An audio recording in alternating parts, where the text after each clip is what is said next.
Have you done anything fun since I've seen you last? Have I? Yeah. No, I don't do fun things. That's not true. I work. Yeah, you also bowl and do karaoke and go to Vegas and gamble and watch sports. I do all those things, yes. So did you do any of them? How's your thumb? Great. It's great. Remember you broke it? Yeah, no, it's fine. It's fine? Yeah. Did I do any of those things? No, I'm going bowling next week. With Mookie? No. You wish. Although he's invited if he wants to join. He's more That'd be than cool. happy Are to you go. good? Like, could you challenge Mookie? Could I hang with him? No. I'm not that good. He bowls like 300. Yeah. You know, his mom was bowling when her water broke and she had Mookie. No wonder he's so good. I know. It's in his Meant to be. DNA. Well, guys, welcome back to Talk Dodgers to Me. It's just you and me today, and Adam. Allie's in Barcelona. I'm very jealous. But you know what? We have some really fun guests coming up, and I'm really excited about it. I almost want to tell you, but I feel like we got to leave some mystery, right? Yes. But yes, really fun guests coming up.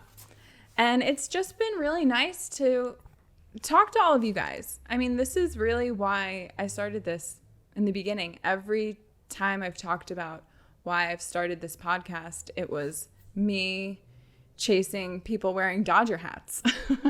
So I've been searching for Dodger fans to connect with, and now that's happening, and it's been really cool. So thank you for listening and sticking with us. We are on episode 11.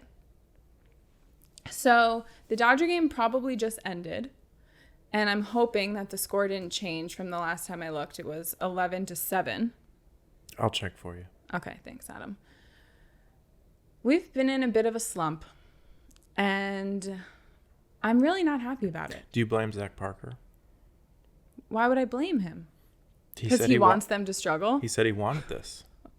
Well, I'd definitely rather have them struggle now than, closer to the postseason. But, I learned a new phrase. Do you know what trap games are? Yes. Oh, thought I was going to stump you with that one. Okay, so we have been losing to a lot of teams that we are on paper better than. You're right. And that's exactly what a trap game is. When the superior opponent kind of goes into a game thinking, oh, we got this. Yeah. And then the underdog ends up winning. Yeah, the inferior team beats the superior team. Yes. Because the superior team overlooks the inferior team. Yes, Yeah. exactly. Yeah. I've been hearing that a lot in a lot of the sports shows that I listen to. And so I learned that. And I'm not loving it. But trap games I don't think trap games are a thing in Major League Baseball. Well, I think they're more relevant in football, basketball. Yeah, I think they're more relevant. Why? Why do you think they're more relevant? They're more relevant in those, particularly in the NFL, because you're only playing a team once. So let's say you're the Kansas City Chiefs. You are playing the Baltimore Ravens in week 3, and in week 2, you're playing the Las Vegas Raiders. That's a trap game because you're looking forward to the Baltimore Ravens game because they're better. They're your rival in the league, in the AFC, and Kansas City has traditionally owned the Raiders over the past, however many years. And so they overlook the Raiders, but you're only playing them once, as opposed to baseball where you're playing them 3 times. Like it's hard to when you're doing series at a time, it would be hard to say like, oh, they're looking past this team for the whole series for like 3 to 4 games and looking forward to the next opponent. I don't think it's not a thing entirely. Like, I don't even know who the Dodgers are playing next. The Yankees. Oh, okay. Well, they could have been overlooking the Pirates this series. That's true. Exactly. I just don't know if it's and the Reds series. Yeah. Because we got swept by the Reds. I just think it's hard to overlook a team 6 consecutive days. Like, I don't know if Okay, well that makes me feel a little better about it. And I almost just have so much to say about how I feel about the Dodgers right now that I don't even know where to begin. I'm very upset with them. We'll start with that. Okay, but speaking as a NL Central person, Yeah. the Reds have been playing better baseball as of late. Not just because they beat the Cubs 2 out of 3 earlier in the week, and the Pirates are on the up and up. So I don't know if I would be too upset with them, considering you look at their records, and you could look at the Pirates and the Cincinnati Reds and go, okay, both of them are under 500. The Dodgers should go in and beat them, but the Dodgers are probably in the midst of a road trip. Oh, which brings me to another point of the stupid schedule. Yeah, what's wrong with schedule? Where is that couple that used to make the schedule for years and years and years? Because we need them back. Why would they have the Dodgers go to New York, play the Mets, then send them back home, and then send them back to New York to play the Yankees? Do they want them to lose? That does seem strange. Another thing that I have a grievance with MLB is, why would you schedule the London series, which, playing in different countries is a way to hopefully get more fans into baseball. You have the London series playing at the same time as the Yankees and Dodgers series. They overlap. They're playing at the same time? Mm-hmm. They're going to overlap. And I think if all eyes are going to be on the Dodgers and Yankees series, there's such hype about it, and that's a potential World Series matchup that people are dying to see. So you want people to watch the game. You also want people to watch the London series, but you have them at the same time. I'm saying, are they going to be at the same time of the day? Because if it's in London, wouldn't the games be earlier? And then you could argue that the MLB is trying to take an entire weekend and say, hey, we're going to try to own the weekend. Hey, you're watching baseball all weekend. Right. Say London series starts at 11 a.m., and then you can watch the nightcap Dodgers-Yankees. Not that anybody watches baseball nationally, but that's the idea. Well, I was just thinking, like, if you're trying to get more people involved in baseball and reach more fans, I think you got to be smarter with the way that you're scheduling things. Fair. Or at least for my Dodgers. Because they seem very sleepy right now. They forgot how to hit the ball.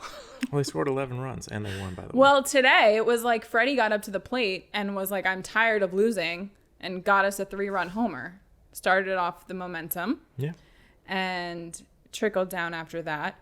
Although our defense was playing like the Mets. No offense, Mets fans. I don't know how they're not supposed to take offense to that, but yes. Kike made a couple errors. Mookie made an error. Vargas missed a ball in the outfield. It was ridiculous. This all happened today. Although, I wonder how you feel about this, Adam. Do you feel like when players make errors, it kind of evens out? The baseball gods. The baseball karma, that kind of thing. I really do find that with baseball.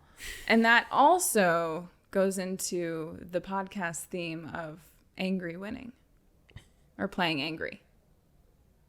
Because they get so mad after that error and they feel like shit. They have to make it up. That they make it up. And they have that fire in their bellies. Yes. Kike got 2 errors, hits a double. Miguel Vargas missed a ball in the outfield. Oh my God, embarrassing. Then he hits a double. I'm the wrong person to ask about this because while there is evidence in the past week that a couple of Cubs players have done exactly that, committed an error in the field, and then came back and hit a home run. I'm sorry, but Christopher Morel makes like an error every day, and sometimes he hits home runs and sometimes he doesn't. So I don't know.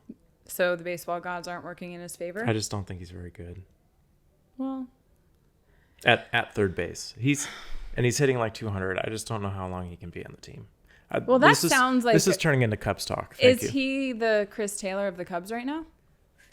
He's a little bit better. Is Chris Taylor still hitting 078? Yeah.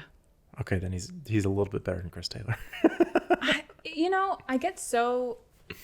It's almost like why I love the Dodgers is like countering what I think they need to do to win. I love the Dodgers because of the culture and the organization and the player development and how much they care about the players on and off the field and their families. And I think that's great. Yeah. But it's not translating to winning, or at least this year. But you're still number one in your division, and you're still like 10 games over 500, right? Yes. But when you watch how they're playing and you're seeing patterns, that makes me nervous. Yeah, I suppose. But, you know, I did have a good point about this. people have down years. Chris Taylor's clearly having a down year. He's had a down couple years. And, you know, I hear them talk a lot saying, well, Chris Taylor's really good in the postseason. Kike's really good in the postseason. So you're just going to play them until the postseason, even though they're not really contributing? But then again, Well, okay. I don't want them to go. I love Kike. Diagnose the real problem. Drill down. Is it defense? Offense. Is it pitching? Right is it now, offense? Right now, it's offense. And who is it? Is it 4 through 9? For the most part, yes. Although today, Teoscar was good today. Teoscar got a homer. This really annoying thing happened. It was the top 3 that couldn't get anyone in. Vargas, after he had that error, he got a double, so he's on base. Or did he get a single? And then Barnes bunted him over. Oh, yes, he got a double. Barnes bunted him over to third, so that brings up the top 3. Couldn't get the guy in to home. Yeah. There was only one out. So that pissed me off. Clutch hitting comes and goes. Yes. So I know there are ebbs and flows in baseball, and there are highs and lows and streaks where you're not hitting. How long do the streaks last? Is this normal? I don't know. The Cubs have been terrible for like 3 weeks now. Thank God they faced the White Sox for 2 days. So are Dodger fans, including me right now, extremely over-exaggerating how our team is doing? Yes. You're spoiled, as you mentioned a couple weeks ago. I have mentioned that. I guess it's really more about facing these teams that we think we should beat, which is why I brought up the trap game concept, like the Reds, who we're losing to. Yeah. And now we swept the Mets, which was great. And then we go to Pittsburgh. We lose the first 2 games, get demolished by their pitching, which was amazing and really fun to watch. But we couldn't get a hit. It's like we forgot how to hit a fastball. You faced Skenes in game 2, right? Yeah. And Jared Jones in game 1? Yep. Well, okay. Pirates, Jared Jones and Paul Skenes are really good. They're really young. They're really good. And they're both rookies, right? Yes. Jared Jones, yes. They're both rookies, yes. And again, the Reds were a kind of sexy pick in the NL Central this year. They started off really slow. Like I said, they've been coming on as of late. They've been playing better. And the Pirates started off really fast, then went really bad, but then they pulled up Skenes and they've been playing a little bit better as of late. So, you guys might be slumping while these teams are getting hot. It's just the nature of the also game. I do believe that every team, when the Dodgers are coming to town or they're playing the Dodgers, yes, I'm gonna get your best. Yes. Yeah. You don't agree? You don't agree that if a team is playing the Dodgers, they're going to want to play their best against them? They're going to have a little more fire than normal. I could see the argument. I can see teams looking at the Dodgers coming in and go, hey, this is a chance to prove ourselves against the best. I could see that. There's another part of me that says, and this is probably not fair, but there's another part of me that thinks of these guys as a bit of robotic. The Dodgers are robotic? No, like athletes, professional athletes in general. Oh, that they don't care who they're playing? Where I'm going in and I'm just going to try to do my thing. And it doesn't matter what other team is there. I'm just going to, it's sort of instinctual at a point where. Well, I really think that that's how they try to be every day. And that's the best mentality and almost what they have to tell themselves every day. Particularly to stay in the moment. Particularly In baseball. Because you can't get too excited when you're at bat. You can't overthink. There's just so much that goes into it to even get a hit. Right. That is kind of going against my point of them not hitting right now because it is really hard. As we said, hitting a baseball is the hardest thing to do in sports. I was looking this up. I didn't make that up. It was a thing. Yeah, I know. No, I know. I was looking this up in, I don't know why, like a week ago. The best players in baseball over the history of baseball, the 150-year history of baseball. Mm-hmm.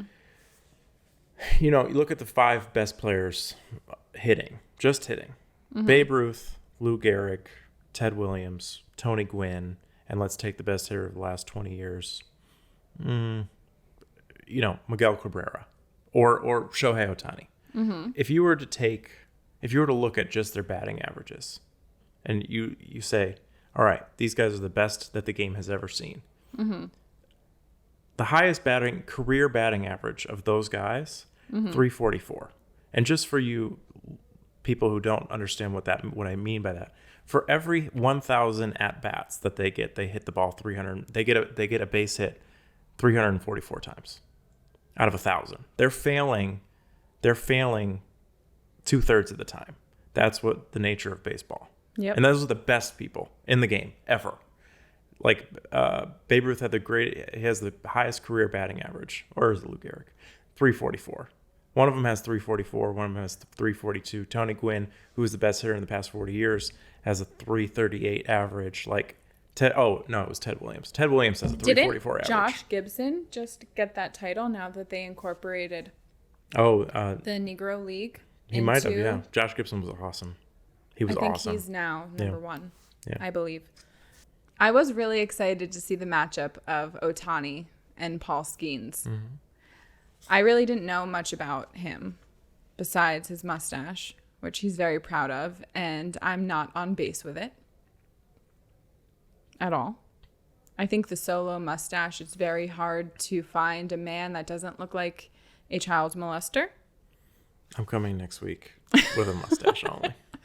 And I'll let you know if I like it or not. Be calling the cops on me. But he's very proud of his mustache, so congratulations.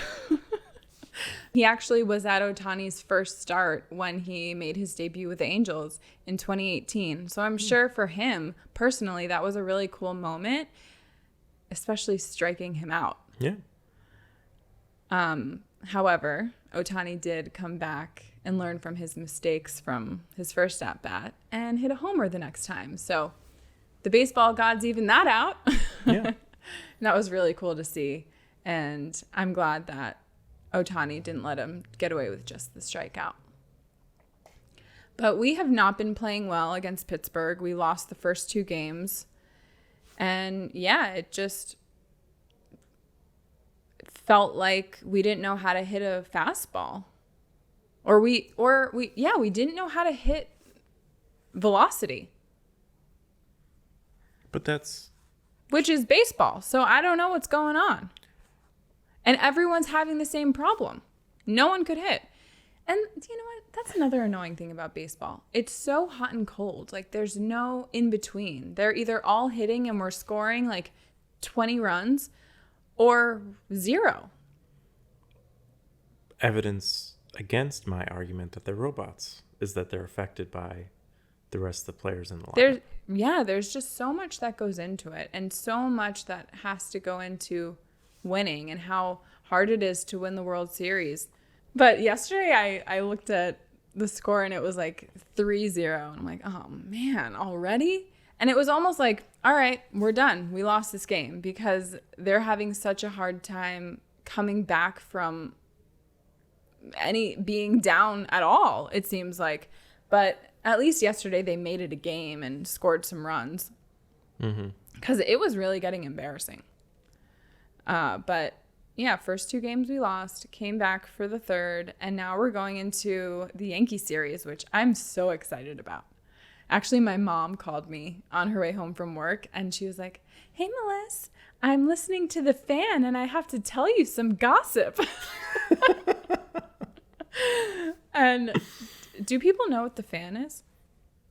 It's like the radio station. Yeah, the radio station in New York. Yeah.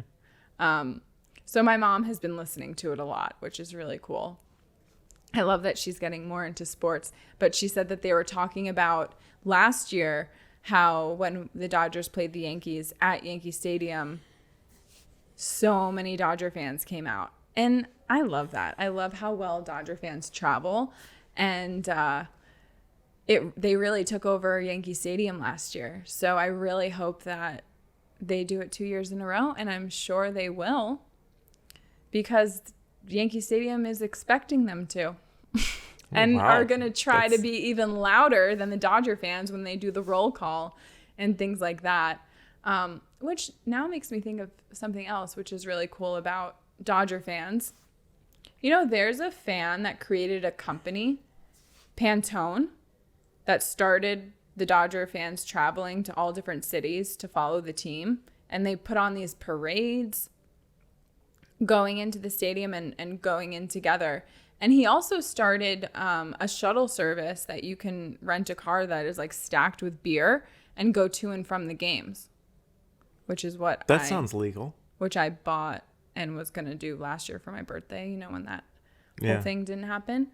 But I will do it eventually because it sounds really fun to be able to go with a group of friends, get taken there. It's sponsored by Mango Cart, which is a beer they sell at the stadium. Oh, Golden Road, yeah. Mm-hmm. Good beer. I like that beer. It's tasty. Yeah, I like it too. What is your favorite stadium you've been to? Besides Dodger Stadium, that hunk of sheet metal. Maybe the old Yankee Stadium. Why? It just felt like... baseball? Yes. Like, it just felt like magical. Yeah.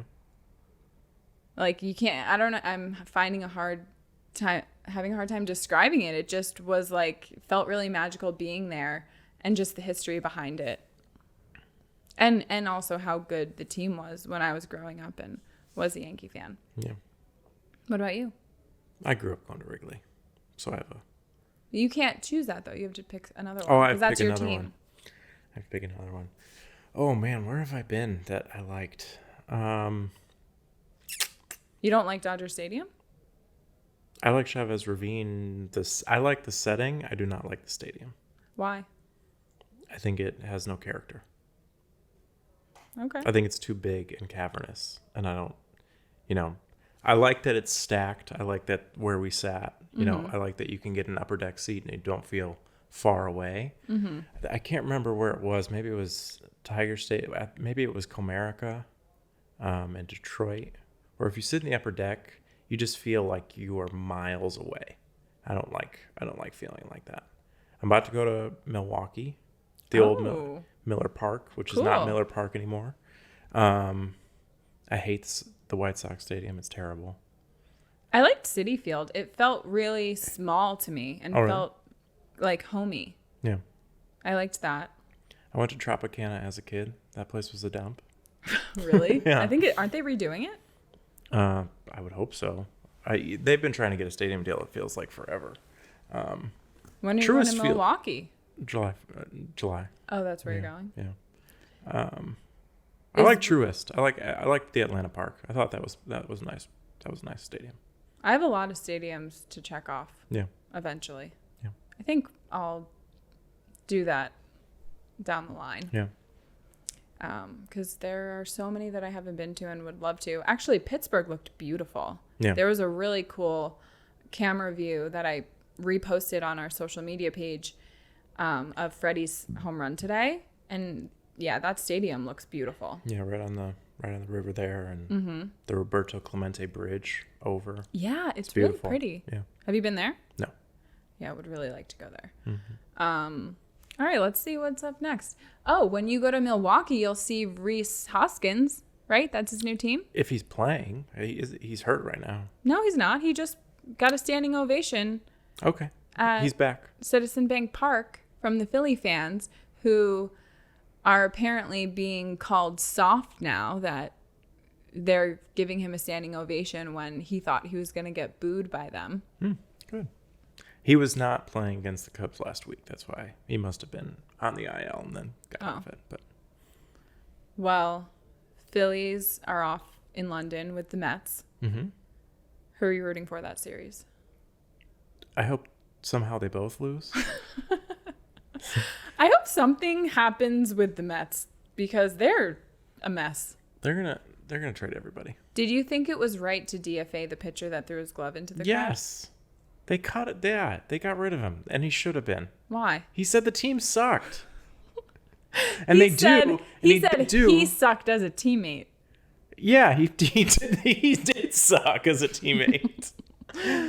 But the media made it seem like he said we're the worst team. I don't know. Maybe he did say team. I saw a report that said one of the players an anonymous player on the White Sox. An anonymous player? An anonymous player said that Pedro Grifol, the manager of the White Sox, took it too far when the manager said of his team, they're playing effing flat. To which I responded, you guys are 15-47. You guys are playing flat. Like, how can you get upset about that? Yeah. But he did. Somebody's upset. The White Sox are terrible. Everybody's got these big egos. Yeah. And that's another thing you have to factor into the game. Ego? Mm-hmm. Well, I've been thinking about our Dodgers situation and what to do about all the errors happening on the infield and how we need outfield help. So it's like we pulled Mookie from right field, gave him this challenge that he is really motivating him, I believe. And I think that he's doing a good job. But he's making some errors, and I know that every time he makes an error, he's going to get better from it, and he needs to play to get better. But now we need outfield help. So what, do we send him back there, and we're going to trade and get a shortstop? Is there anybody you want to trade for? Well, there is someone I have in mind that I think can bring the edge to the Dodgers. Expand, please. I will. I'm going to get to it. Well, I was thinking how I think what we left off with last episode, we were talking about Daniel Hudson shushing the crowd and walking off the mound, going into the dugout and saying, we have to remind people that we're the Dodgers. And, pumping them up and giving them the fire and getting them all excited. So that team that he's reminding them of who they are went to Pittsburgh, and that's how they played? And that's how we're going to go play against the Yankees? You know what? Maybe the Dodger fans that are going to be at Yankee Stadium will remind the Dodgers who they are. Does that make any sense? It does. In a weird... Maybe yes, in a way. We have to remind them who they are. Maybe they forgot. I think you are... I'm going to go back to you overreacting. I think you're overreacting to a couple of losses against what you perceive to be inferior teams. And what I'm saying it's not just the losses, though. It's their inability to hit the ball days in a row. Okay, and also, you know what pisses me off more is like their body language and the lack of care they seem to show. I thought Mookie looked pissed off after he made an error and then he went and hit a home run. And it's exactly what I've been talking about, playing angry. And, So they have to make mistakes in order to play angry? No, they don't have to make mistakes, but it's something that makes them angry. Sometimes it is an error that then has them go and get a hit. But, sometimes when you keep thinking about something, it keeps like popping up in different circumstances. So I feel like this theme has been popping up in my life a lot. And I was listening to you made a mistake making a cookie, and then you were like, "I'm so angry at making a cookie," and then you eat them all, and then that's what I do. Make cookies make the next batch way better. Well, sure. I like where you went there. My recipe is like I've been making it for so long that if I make a mistake, then I'm just stupid at this point. But usually the mistake is like my ADD forgetting that I put the cookies in for an extra minute and then totally blanking and then they're black and burnt. And you eat the black ones? No. But I do eat all of them, like the decorating mistakes. Oh, got it. But see, now I don't know what I was saying, Adam. I had a point. I really did. You were talking about them making mistakes or playing angry. The theme. So one of my favorite podcasts to listen to is Armchair Expert, and they had Camila Cabello on, and she was talking about how she heard Beyonce say something and it stuck with her, and Beyonce said that she performs better when she's angry. And Beyonce's the queen, so. Yes. So it really translates to all different things. But performers. And it's like the Mamba mentality, having just that attitude of confidence and the I don't give a F. Right. Well, But you have to find the balance with the ego and the not overthinking and the being able to stay present in the moment. There's just so much that goes into it that makes baseball really hard. And I'm now talking myself down from 5 minutes ago when I was very much exaggerating over how the Dodgers are doing. Yeah, it's hard. It's hard. Nicely pointed out to me. It's hard to be angry for 162 games. But it is. That's what makes Michael Jordan amazing, right? Is like, Tom Brady. You hear stories about Tom Brady and how he kind of made up fictions, made up things in his head to piss himself off so that he would perform better. So he did that too? Well, he had to make up stories for himself to be angry? You hear a lot of stories about elite athletes, the best athletes in their game. Tom Brady, Michael Jordan, Kobe Bryant. Like a lot of them create things to piss them off so that they can perform. They feel like they can perform better, like motivational things. Yep. There's stories about Tom Brady doing that, being the, whatever 200th pick or whatever in the draft. Michael Jordan. There are stories in Last Dance or just in general of him, making up stories of players, thinking they're better than him or slighting him in some way so that he could come back at them and, be better than them. So wow. that's a thing for elite athletes. I just think it's really difficult to do in 162 games. It is. And I guess where I'm trying to go with this eventually is I'm trying to understand how baseball players, especially the Dodgers, can tap into this angry attitude and bring it into their game. So if every team is going to play the Dodgers and rise to their best, which we've seen this entire season, the Dodgers have to now almost like match that and show them, yeah, you do have to rise above to beat us. And you know what? You're not gonna. We're gonna beat you. So how do we get there? Without being mean, without wanting to hurt them or anything like that, or without them making errors. I was watching that show Clipped last night. Oh, the new Clippers. Yeah. The Los Angeles Clippers. I really liked it because I did get into the Clippers when that was all happening and was rooting for them because that was awful. Yeah. And Doc Rivers, the coach of the Clippers at the time, it seemed like their, I guess, what do they call it? Locker room culture, not clubhouse culture? Locker room culture. It wasn't the best. Yeah, they're the Clippers. So they're playing terribly in one of the practice games, and Doc starts shouting out to each individual player and just taking jabs at them. Your wife doesn't like you, or stuff like that. And what happened next? They're hitting the shots and they're playing really well because he made them angry. Yeah. There was one more thing that came up. Maybe I'm thinking of the white men can't jump scene when he did the same thing. He starts yelling at the team. So we know that playing angry leads to winning. So how do we keep our team angry?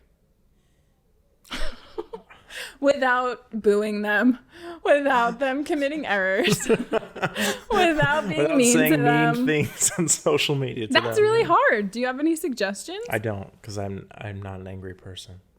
There's not. Oh, that is such BS. I'm a curmudgeon. Actually, I'm a curmudgeon. I'm not an angry person. When I first met Adam, I felt he was a bit angry. He softened up a little. I was upset with my job at the time. I know.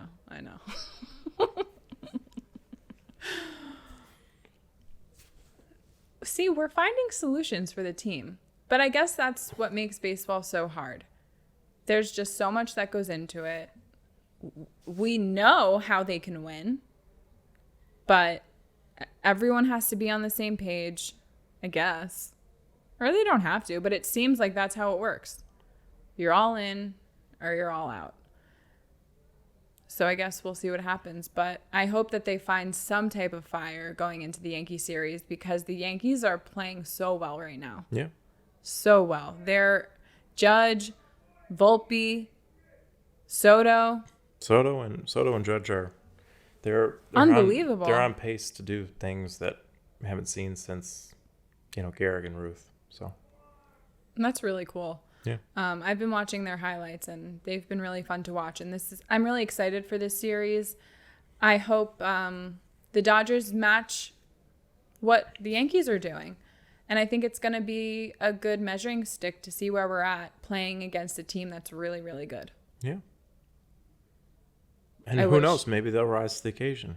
Maybe this whole thing was a trap. Do you have faith in the Dodgers? Maybe that Cincinnati and Pittsburgh was a trap series. I hope so. Could be. Well, Tyler Glasnow is the shining star of the Dodgers right now. And I was feeling bad for him because the team wasn't putting up any runs. And for his last 4 or 5 starts, he's pitched incredibly well and has gotten a loss. And I'm sure that pisses him off.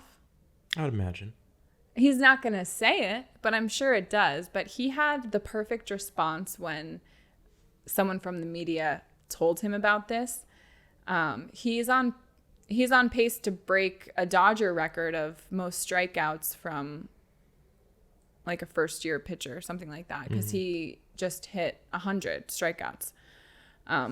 And someone from the media was saying, how do you feel knowing the offense isn't helping you at all and you're pitching really well and they're not scoring any runs? And instead of, throwing them under the bus. Yeah. Pulling what was the Mets pitcher who said his team. Jorge Lopez or instead whatever of his name is. pulling a Jorge Lopez, he said, well, in his first 4 or 5 starts, the team was putting up 10 runs each game. Mm-hmm. So he said, like we've been saying this episode, the baseball gods even did all out. Yeah. It's a long season and averages end up, everybody reverts to the mean at some point. It's interesting just kind of talking and venting about all of this. Now I'm really seeing how it's really the media that is making us think the Dodgers are terrible and they're the worst team and then they're going to win. They won today and they're probably the best team again. But they really do influence so much of how we feel about this season. And we talk so much about the postseason. There's 162 games. Yeah. We have to go one day at a time. It's almost like how we talk about baseball goes against everything that they're taught to be while playing baseball. Well, I remember growing up as a kid, and I have noticed this more recently. Well, not more recently, but over the last few years, because I just consume more of it now. People just talk about sports more. There's more content and more people talking about it on a daily basis than I think happened when I was a kid, at least. Just like it was not as, there's not daily podcasts, there's not weekly show. It used to be people, Sports Center highlights, and then you maybe get people talking about it here and there, but the need for content on a daily basis is just so prevalent now, where you need to talk about the Dodgers and how bad they suck every day. Yeah. Because you need to fill the space. You need to fill time. Yeah. But is that hurting sports? I don't know. I don't know the answer to that. It doesn't seem like it. Sports are more popular than ever. The NFL had higher ratings this year than they have in a long time, if not ever. Baseball ratings, people are going to more games. I don't know if the ratings are doing better. I don't know. Well, it's very interesting. And especially now, since starting this podcast and being someone who's talking about the games, I'm just really aware of how everybody is talking about it and what they're saying and how it just flip-flops.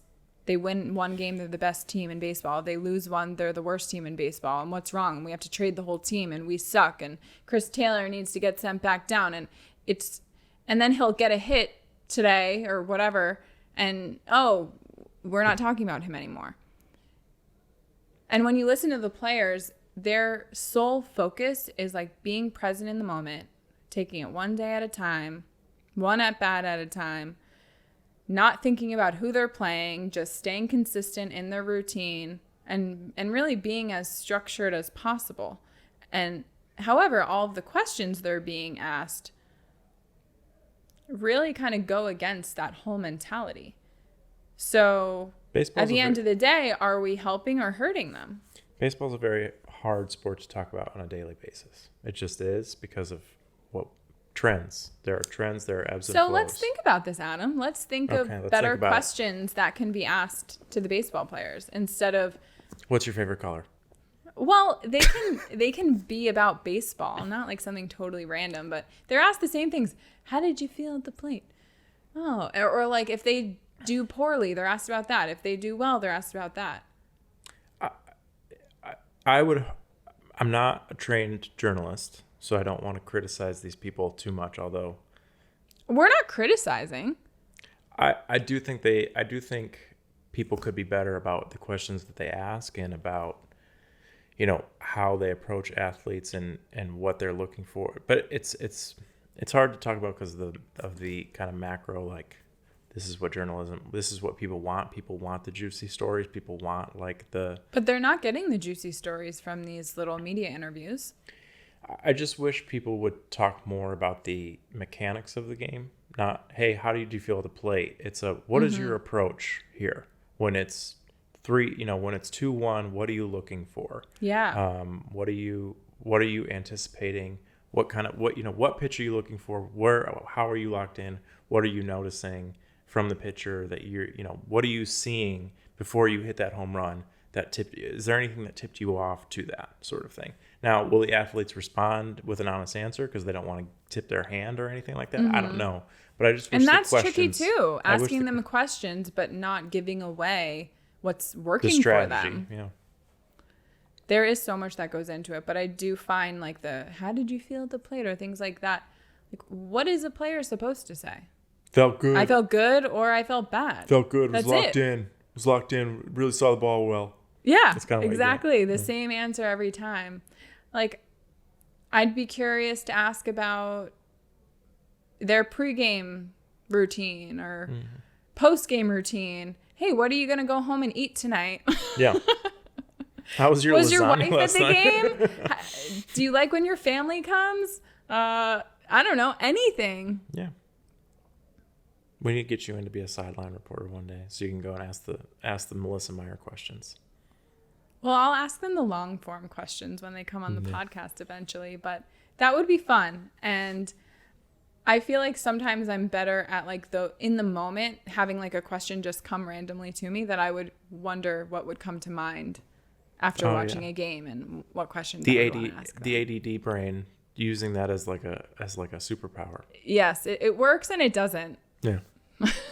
Today it's I don't know. We're all over the place today. But you know what? I've never done an episode of a podcast by myself. So we know that we just get better from each one. And I'm sure going to watch this back and be kicking myself and probably cringing. So how long have I been talking? Or we been talking?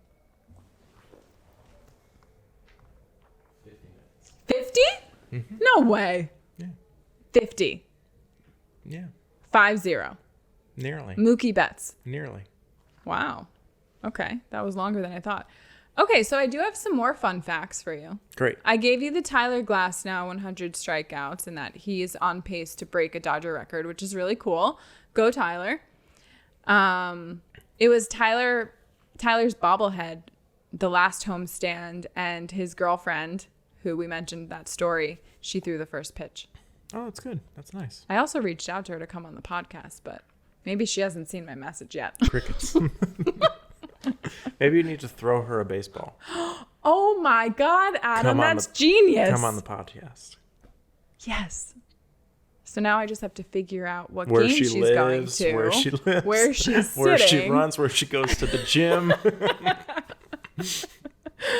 Someone's gonna have to be like, spotted Tyler's girlfriend. I'm gonna have Melissa, to make sicker. my way. Will you come on my podcast? Yes or no? Yeah. Circle. Like old school. And throw back. Okay, so Tyler's bobblehead. I saw today that Adley Rutschman hit a home run from both sides of the plate today. That kid's good.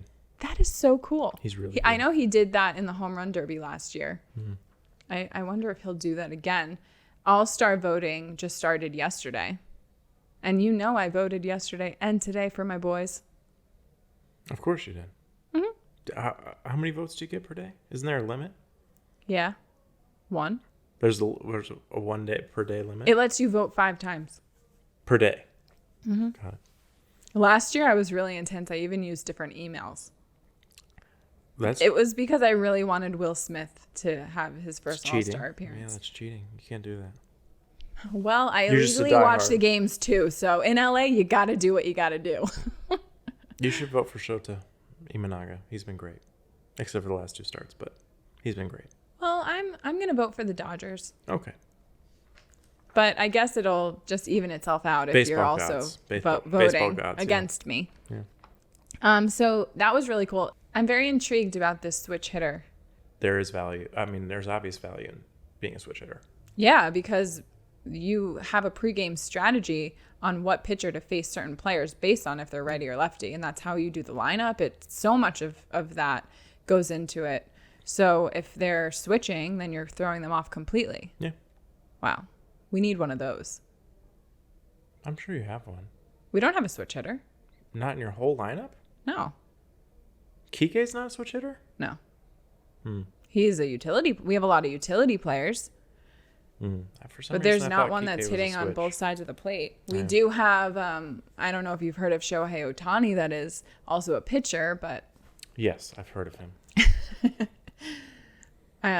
it is cool to see him practice throwing. Yeah. And Kershaw, too. You know what I really hope? And maybe we'll go back to the imaginary world from the game of last week. But you know what, actually? I don't think it is imaginary. I think Kershaw is going to come and save the day for the Dodgers.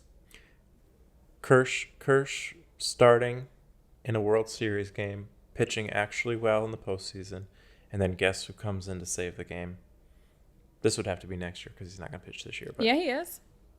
Well, right now. Shohei's not going to. Oh my gosh, that would be incredible if he like came in one of the postseason games. 7 innings strong from Kershaw, and then you get the last 2 innings from Shohei. And then he just rides off into the sunset with his World Series ring and retires. And his $700 million. Oh, you're talking about Kershaw again? Yeah. Yeah, he should. Yeah. I mean, Kershaw is truly why I became a Dodger fan, because when I moved here, he was really good, and he's who everybody was talking about when I was going to the games. And I hate hearing people talk about him in the postseason and how poorly he's performed and how that's just such a focus that I really think the baseball gods need to work in his favor and give him A better something back, good. a better shoulder, whatever his element is right now. And also, like, last postseason, we didn't know that his shoulder was that messed up. He didn't want anyone to know. He told Dave Roberts, just tell them I suck. Like, he would rather have people think that than think he was injured. So now that he's gotten the surgery and is feeling better and is actually ahead of schedule, which I was really surprised that they even came out and announced that, because Kershaw does not like to talk about that stuff. He doesn't like that to be public. So I'm wondering if that's any type of strategy, because usually they're just very like closed lip about that. I don't know, but maybe his intensity is what the Dodgers need right now. They need Kershaw Day. They need the intensity of Kershaw Day every day, where he has. He's in the dugout, isn't he? I know, but on Kershaw Day, you can't talk to him. And so you're walking around just feeling that intensity. So when he starts back up again, and yes, he's been around, and I love seeing him in the dugout. I love seeing him with all the guys. But a lot of these new guys have never experienced Clayton Kershaw, the Hall of Fame pitcher, on their team playing. Yeah. Oh my gosh, now I'm getting really excited for him coming back. But I think that's going to be a game changer when he does come back. And I hope all goes as planned and he returns. I believe it's like an late August, September return. And that he brings us to the World Series. I really do. I hope he doesn't. But before he comes back, there is a player that I don't know if he has the best reputation, but I think that he has the edge that we need on this team. And it's Tommy Pham. He's going to be available. I know. He's going to be available for sure. And he plays outfield. So there you go. I know. We need him. He's intense. He is intense, and we need him. You remember he was the one who got in a fight with Jock Peterson about fantasy football. I do. So I wonder if Kershaw would be okay with him coming on the team because he's really good friends with Jock. But isn't Jock's on... Jock isn't on our team. He's on the Diamondbacks. Jock's on the Diamondbacks. So wouldn't that be good? Playing rival... division rival? Yeah. Yeah, see? All roads point to Tommy Pham. Okay. Well, the White Sox are sellers as of like now. You think they're going to be like the Mets and just sell everybody? Yeah, they just put their best player on the trading block as well. Luis Robert. Wow. The Dodgers usually make really surprising and great trade deadline moves. So I'm really just excited to see what happens. I'd be angry if they got Luis Robert. Why? Who's your center fielder right now? Because James Allen got sent down. Mm-hmm. Oh, it's either Chris Taylor or today it was Miguel Vargas who got called up and missed a ball in center field and then got a hit. So you need a center fielder. Mm-hmm. I feel like we have a lot of redundant players, but I love them all. So it's hard because some aren't playing well, but then I would hate to see them leave. It's really the battle of being too nice. Oh, you're part of the problem. Look at that. You're part of the problem. I am now because, well, see, I'm just talking everything out and trying to come to some type of solution. So it's like I love how nice the Dodgers are and how much they care about the players on and off the field. It's really why I love the organization so much. But when do you draw the line with a player like a Chris Taylor who is performing so poorly and you're still having him start games? Because I don't follow the Dodgers that closely. Gavin Lux, what is the status of him? Same with him. How's he been? He's gotten his 150 at-bats. He's been okay. But I think that he probably would be someone that might get traded at the deadline. And he's a change of scenery guy. I think so.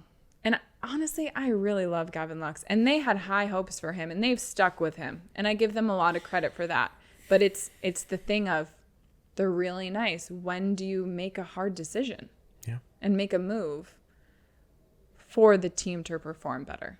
It's really tough. And they've got a lot of tough decisions to make. But I do think that it might be a Cody Bellinger situation where a change of scenery will do him really good. Could be. But I will miss him. He was practicing. Oh, you're already sending him away. Wow. You're just done. You're done with him. I think it's going to happen. Yeah. And I think Mookie will go to second, and I think we're going to get a shortstop. Who's that? That's what I think is going to happen. But I believe that if they're going all in with Mookie, you got to stick to it, because I think his ego's going to be bruised if he gets pulled from shortstop. I'm just trying to think of put at second. Who's available on the shortstop market. I mean, Paul DeJong from the White Sox. I don't know if he's really... There was a lot of rumors about Bo Bichette, but the Blue Jays came out and basically said, I never understood those. Yeah, I never understood those rumors. Why would Toronto give away Vlad and Bo? I don't know, because I heard that he's got like 2 more years on his contract or something like that. You know who I miss? Who do you miss? Max Muncy. He's injured. He's on the IL. I miss him in our lineup. I miss his intensity. Yeah, I miss having him around. He looks like a fawn to me. He looks like Mr. Tumnus. I love Muncy. He's got like the beard and the pointy ears. He looks like Mr. Tumnus from Chronicles of Narnia. Oh, I don't know who that is either. You'll have to pull up a He's picture a like that goblin you showed me once. No, Mr. Tumnus is better looking than Gollum. Oh, Gollum. Although half of Mr. Tumnus's body is a horse or whatever. Interesting. Oh, I have one more story. Got it. Great. And it came up when... deer. A deer. What? A fawn is half human, half deer. Isn't a fawn a baby deer? I need to look this up. There's a lot of deer in New Jersey. There's a lot of deer in Michigan.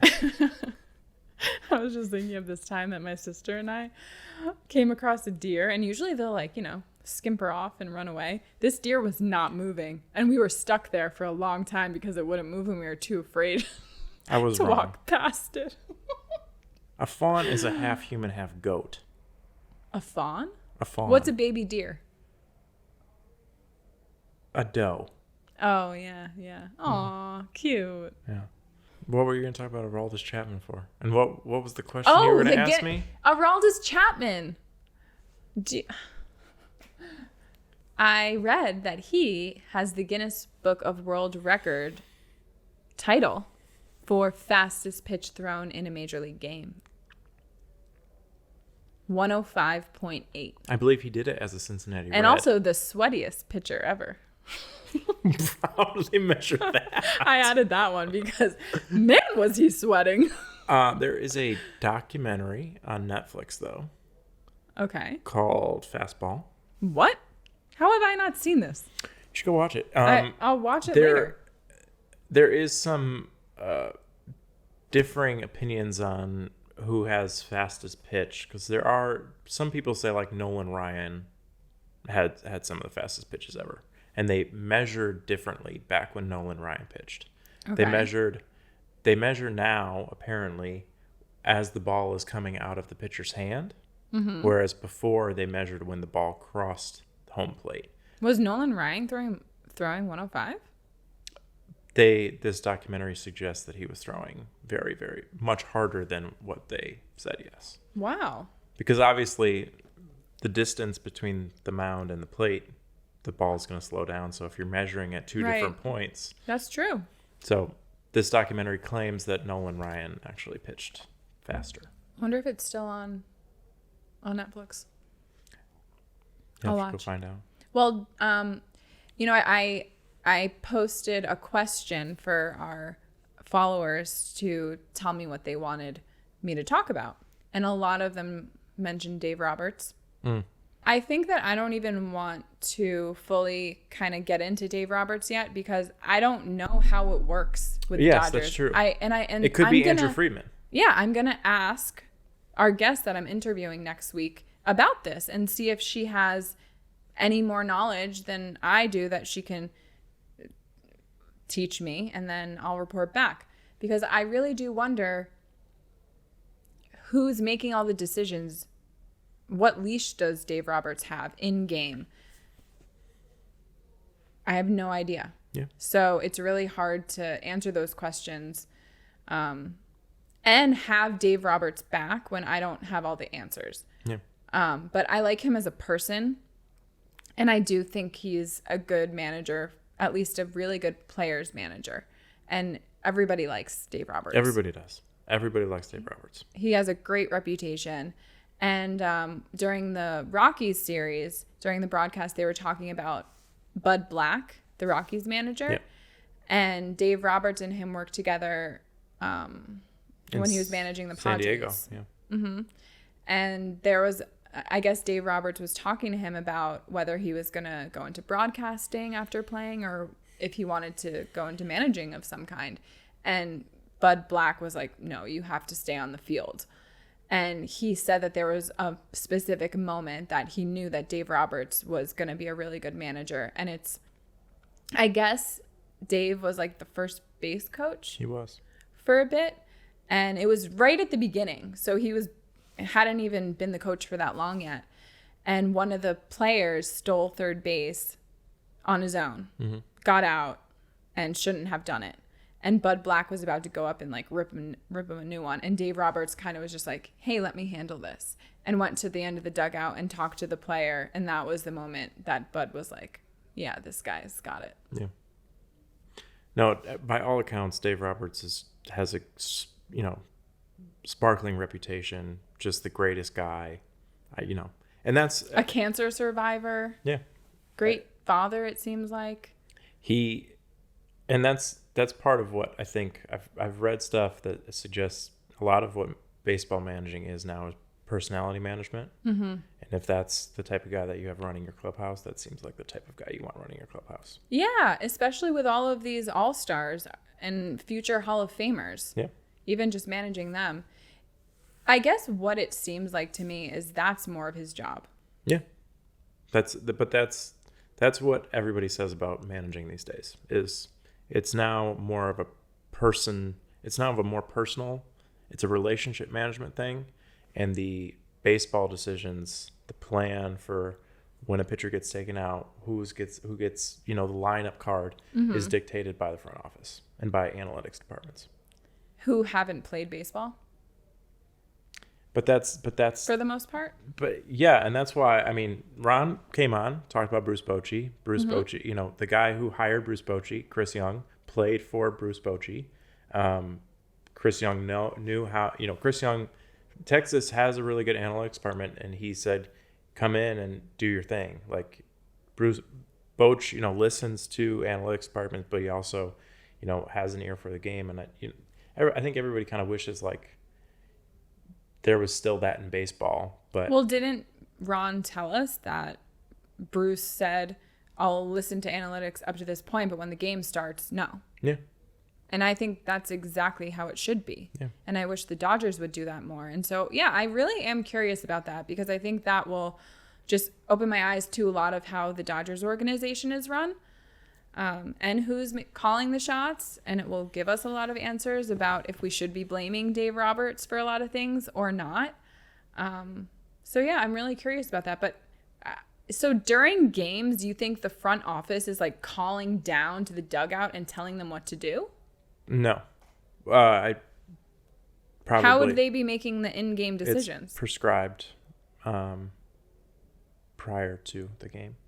There's a lot of analytics on, in terms of like pitcher changes and stuff like that. A lot of it's, hey, third time through the lineup, you got to get the guy out, and you're putting in this guy, and then you're putting in this guy, and then you're putting in this guy.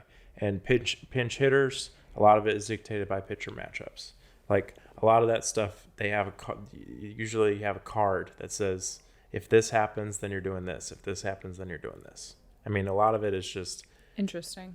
And that goes back to a lot of what we've been talking about the whole episode is just baseball is such a numbers driven game, and it's such a, again, regressing to the mean. If you can dictate a plan based on averages over the course of the season, you are going to get more wins, right? That you play the numbers game and you just say over the course of 162 games, this is on average, we're going to win because we make better decisions based on the numbers. The problem is when you get into the postseason and there is a human element to it. There's always a human element to it. That you can't necessarily quantify. And how do you make decisions? People get raked over the coals all the time. There were a few years ago, it was Buck Showalter, I think, managing for the Orioles.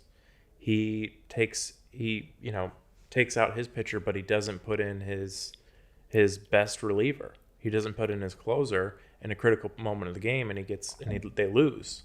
And it's like, well, why didn't you put in your best reliever? And or when the Rays took out Blake Snell. Yeah, same against thing. the Dodgers, and we won the World Series. What happened with the Cubs is Joe Madden takes out John Lester or takes out Kyle Hendricks. A lot of it you don't know. You're making the best decision you think you're making at any given moment and hoping for the best, especially in the postseason. I mean, even like Aroldis Chapman, they were talking about how he was throwing 103, 104, like when he struck out Ohtani when he played yesterday. And he said, I don't always play like that. Like, I either have it or I don't. Yeah. But he also is kind of leading into that. That's kind of also what's kept him healthy throughout his career, because he's not always throwing so hard, which I thought was interesting. So there's a human element to everything. I'm actually not for all the analytics and stuff like that. Like when Allie the other day was telling me that my argument was basically Moneyball, I'm not thinking about analytics at all in what I'm saying. It's not factoring into anything I'm saying. I guess like the wanting to be creative and thinking differently and stuff like that is on the same page, but yeah, I was thinking more of like the money aspect and how you spend money and what you do with your money. I think that's just what she meant. It's just being the A's under Billy Beane had to get creative about how they replaced high-priced players with players that they could afford. But another thing that I wish I said last episode but didn't, there are players that are willing to play for the Dodgers because they want to play for that organization and are taking a pay cut to do it. Yeah. So that says a lot about who they are. Yeah. And it says something about the Dodgers and just a well-run organization and stuff. That like they're not all about money, and it's not all about how much money they're spending. It's that they're creating a place that players want to come and play at and play for. So that really was where I was trying to go with what I was saying at the time. But now I've just been rambling on for an hour, and I hope that some of this is useful information and that you're enjoying it. But I do want to close us out with a story from this really sweet girl that I was chatting with on Instagram. And, well, I do want to also say a thank you to Javier, who we gave a shout out to. He sent me something to post on our story to kind of put people in a better mood and to remind them that there are some positives that happen. Like our bullpen is looking pretty good, and Vesia is doing really well. And our Hudson Trinan Phillips is a really great 3-punch for the last 3 innings, and that's been going really well. So thanks, Javier, for sending that nice note. And then I wanted to read a baseball story from my new friend, Maylee, and I hope I'm pronouncing her name correctly. So she reached out to say how much she's enjoying the podcast and shared a story with me of how she became a Dodger fan. So she said, I was pretty much born into loving the Dodgers and baseball. My grandpa has had season tickets since before I was born. I was always going to games with my family. I have a few stories, but my favorite was in 2014. I was at a Giants vs. Dodgers game in San Francisco. I happened to be staying at the same hotel as the Dodgers that weekend, and my sister and I got in the elevator to go down to the lobby. It stops on a floor halfway down, and guess who walks in? Kershaw. It was just the 3 of us, and I instantly recognized him. So naturally, I started laughing nervously, and that made my sister laugh, which made Kershaw laugh with us. I never said anything to him, and we went our separate ways in the lobby, but I like to think he knew I recognized him. And then she said, made me think of your previous episode when you talked about going up to players and celebrities, and I definitely regret not saying anything in that moment. But I was a teenager then, so I forgive myself for it. And I told her I was not as ballsy as I am now to do something like that when I was a teenager either. So don't feel bad. And who knows, maybe you'll get another chance to see Kershaw in an elevator. But I really love hearing all these stories from Dodger fans, and keep them coming. So, TTFN. And me and Tommy and Adam will go watch the Dodger highlights now. Is there any Dodger you miss? Well, I said Muncy, but he's still playing. Does that count? That counts. We're Okay. Max Muncy. I'm missing Muncy right now and can't wait to have him back in the lineup. Great. Bye.